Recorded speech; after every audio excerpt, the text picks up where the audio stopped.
જો એક વિમેન પોતાના બાળકનો ઉછેર કરી શકતા હોય, બાળકને જન્મ આપી શકતા હોય, પતિને મેનેજ કરી શકતા હોય, તો એ બિઝનેસ સારામાં સારો મેનેજ કરી શકે. બટ સમાજની અંદર એક જ માનસિકતા છે કે ભાઈ છોકરીઓ છે ને એ મેનેજમેન્ટમાં ના છે. બટ તમે એ તમારા બાલાજીની અંદર જ્યારે તમે જોબ કરતા હતા ત્યારે તમે આ બધું કરી બતાવ્યું છે, અને અત્યાર સુધી બાલાજીમાં કોઈ જ નહોતું કર્યું. How hard it was for you?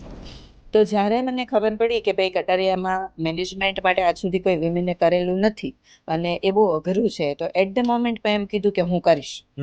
અને લોકો હસ્યા.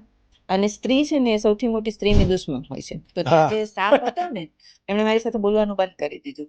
કેમ? કારણ કે એમને એવું છે કે ભાઈ આને બહુ સારું થવું છે, આને ઓવર ટાઈમ કરવું છે, કામ આમ છે તેમ છે, ધીસ દેટ. એ સમયે મને ખબર નહોતી હું કયા પર્પઝથી કરું છું, પણ એક સંસ્કાર જે રેડેલો હતો કે પ્રામાણિકતાથી કરવાનું. તો મેં છે ને કંપની માટે સવારે ગમે એટલા વાગે આવવાનું, રાત્રે ગમે એટલા વાગે જવાનું.